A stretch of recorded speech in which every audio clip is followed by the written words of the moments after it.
لكم الصورة اللي فيها يوسف بيتكلم عن أحلامه. دي صورة كمان ليوسف وهو يعني بيطلع في الطبيعة. دي صورة ليوسف برضو بالذكاء الاصطناعي. يوسف وهو بيحكي أحلامه لأخوته، فلما رأى أخوته أن أباهم أحبوا أكثر من جميع أخوته أبغضوه ولم يستطيعوا أن يكلموه بسلام، وحلم يوسف حلما وأخبر أخوته فازدادوا أيضا بغضا له، فقال لهم: اسمعوا هذا الحلم الذي حلمت، فها نحن حازمون حزما في الحقل، وإذ حزمتي قامت وانتصبت واحتاطت حزمكم وسجدت لحزمتي. فقال له أخوته: ألعلك تملك علينا ملكا أم تتسلط علينا تسلطا؟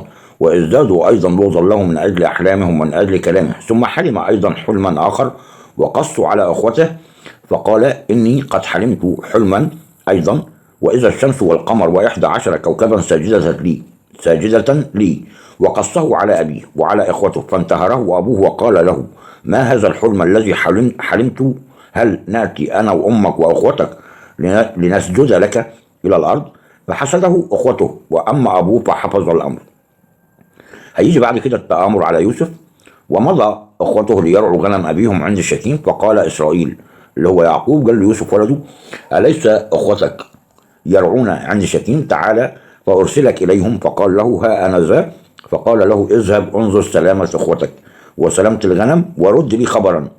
فأرسله من وطأ حبرون، فأتى إلى شكيم فوجده رجل وإذ هو ضال في الحقل. يعني هو راح لإخواته ما لقاهمش، لكن في راجل شافه بيقول له في حاجة، ولقي يوسف ضال مش تايه، يعني مش عارف يوصل لإخواته. وإذ هو ضال في الحقل، فسأله الرجل قائلا: ماذا تطلب؟ فقال: أنا طالب أخوتي، اخبرني أين يرعون. فقال الرجل: قد ارتحلوا من هنا، لأني سمعتهم يقولون لنذهب إلى دثان. فذهب يوسف وراء أخوته فوجدهم في دثان، فلما أبصروه من بعيد قبلما يقترب إليهم احتالوا له ليمسوه. فقال بعضهم لبعض: هوذا هذا صاحب الأحلام قادم، فالآن هلما نقتله ونطرحه في إحدى الآبار ونقول: وحش ردي أكله، فنرى ماذا تكون أحلامه. فسمع روبين وأنقذهم من أيديهم وقال: لا نقتله. وقال لهم روبين: لا تسفكوا دما، اطرحوه في هذه البئر التي في البرية، ولا تمدوا إليه يدا لكي ينقذه من أيديهم ليردوا إلى أبيه. فكان لما جاء يوسف إلى أخوته أنهم خلعوا عن يوسف قميصه، القميص الملون. مش عارف وريت لكم صورته ولا لا، هنشوفه مع بعض. ده القميص الملون، خلعوا عن يوسف قميصه وأخذوه، القميص الملون الذي كان عليه، وأخذوه وطرحوه في البئر. أما البئر فكانت فارغة ليس فيها ماء. دي صورة توضيحية للبير، إن هم أخواته ألقوه في البير دي. يعني يوسف يباع لتجار المديانيين. ثم جلسوا ليأكلوا طعاما، فرفعوا عيونهم ونظروا، وإذ قافلة إسماعيليين مقبلة من جلعاد، وجمالهم حاملة كسراء وبلسانا ولزانا ولازنا ذاهبين لينزلوا بها إلى مصر. فقال يهوذا لأخوته: ما الفائدة أن نقتل أخانا ونخفي دمه؟ تعالوا فنبيعه للإسماعيليين، ولا تكون أيدينا عليه، لأنه أخونا ولحمنا. فسمع له أخوته، واستاذ رجال مديانيون تجار، فسحبوا يوسف وأصعدوه من البير، وباعوا يوسف للإسماعيليين ب20 من الفضة. دي صورة توضيحية للقافلة الإسماعيليين، وهم بيشتروا بعد ما طلع يوسف من البير بيشتروه ب20 من الفضة. فأتوا بيوسف إلى مصر، ورجع روبين إلى البئر، وإذ يوسف ليس في البئر فمزق ثيابه. ثم رجع إلى إخوته وقال: الولد ليس موجودا، وأنا إلى أين أذهب؟ فأخذوا قميص يوسف وذبحوا تيسا من المعز وغمسوا القميص في الدم، وأرسلوا القميص الملون وأحضروه إلى أبيهم وقالوا: وجدنا هذا، حقق أقميص ابنك هو أم لا؟ فتحققوا وقال: قميص ابني وحش رديء أكله. افترس يوسف افتراسا، فمزق يعقوب ثيابه ووضع مسحا على حقويه، وناح على ابنه أياما كثيرا.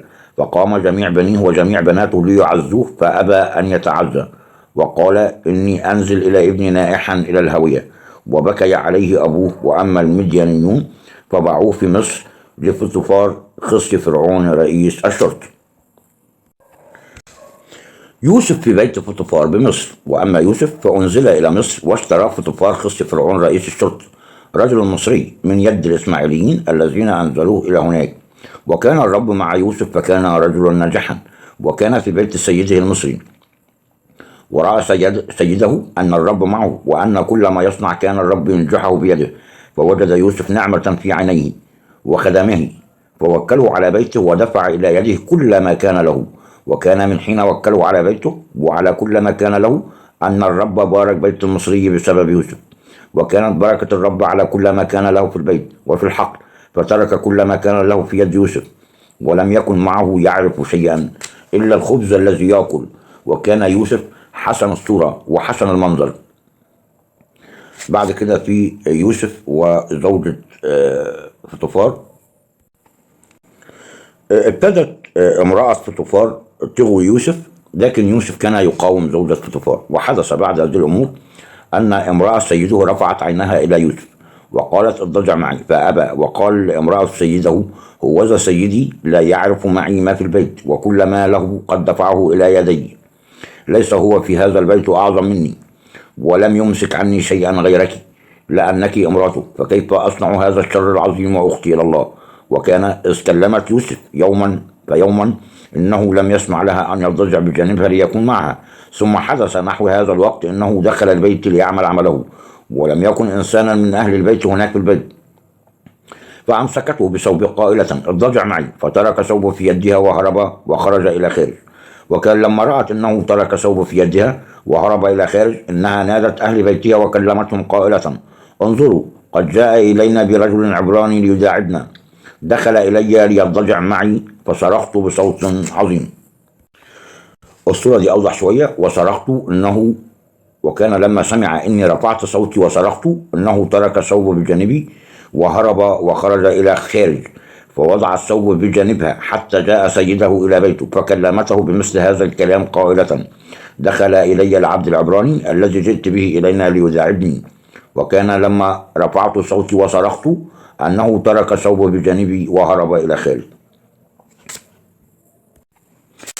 يوسف يزج به في السجن. فكان لما سمع سيده كلام امرأته الذي كلمته به قائلة بحسب هذا الكلام صنع بي عبدك أن غضبه حمى، فأخذ يوسف سيده ووضعه في بيت السجن، المكان الذي كان أسرى الملك محبوسين فيه، وكان هناك في بيت السجن. ولكن الرب كان مع يوسف وبسط إليه رزقا، وجعل نعمة له في عيني رئيس بيت السجن. فدفع رئيس بيت السجن إلى يد يوسف جميع الأسرى الذين في بيت السجن، وكل ما كانوا يعملون هناك كان هو العامل. ولم يكن رئيس بيت السجن ينظر شيئا البتة مما في يده، لأن الرب كان معه، ومهما صنع كان الرب ينجحه.